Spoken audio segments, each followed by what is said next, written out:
Willie D Live. Yeah. You following this Diddy thing at all? I did. I am following a little bit, not too much. I'm actually sick of the Diddy stuff, But we when we came up, we all knew that there was freak parties. Yeah.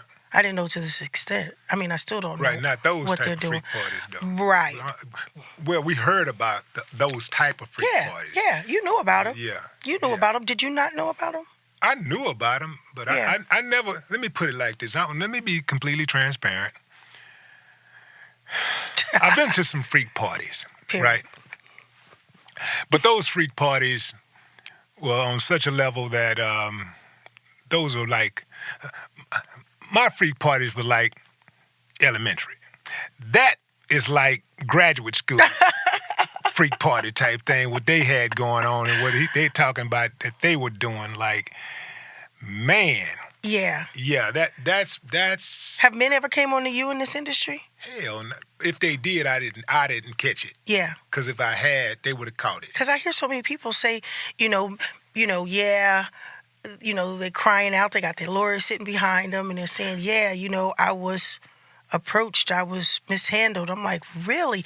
Now, here all these years, journalists have been asking women, asking us, how do we keep women safe in this industry when all along they should have been asking us how to keep these boys safe Yeah. in this industry? Yeah. Because, lo and behold, they're the ones who were more compromised than women. I mean, you have more men coming out in this situation than I've ever seen with one artist.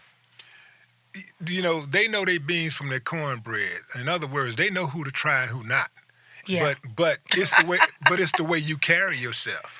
Yeah. If you carry yourself like you got girl in you, they're gonna expose you. Yeah. They're going to exploit it. These predators, they will exploit it.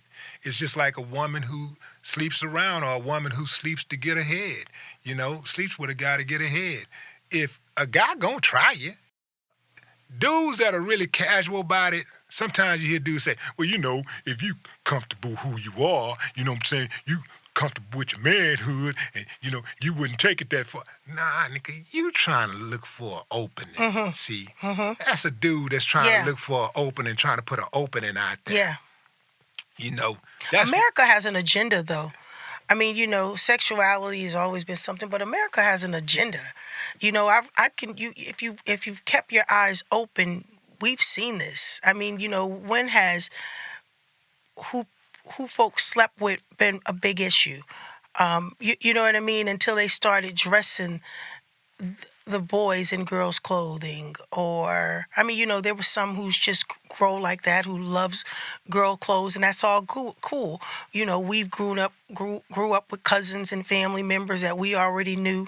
Yes, they're gonna grow up and want to wear dresses. They like pretty things. It was part of their character, so to speak.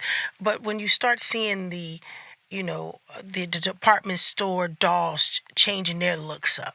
I was just watching this, gender role, almost like you say, they're genderfying these neighborhoods.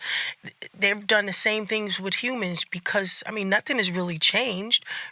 Men who like men would be with men.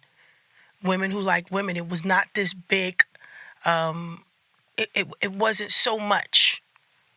To speak. It wasn't the overt exploitation and the push for it. Yes, and now you see the push. You see it, and now you have to worry. I hear people say, well, what would you do with your kid? Oh, boys can play with dolls and girls can play with trucks. And, say, okay, all right, yeah. And then what? You know what I'm saying? You have to teach them first. My grandson's not playing with dolls. He's playing with trucks. And I'll tell him, hey, listen, girls play with dolls, boys play with trucks. Go on over there and get you a truck. That's just the way I'm making them up. Now, if life turns around and he decides to go a different way in our house, these are our rules. This is the way we run our house. And in different homes, people do things different.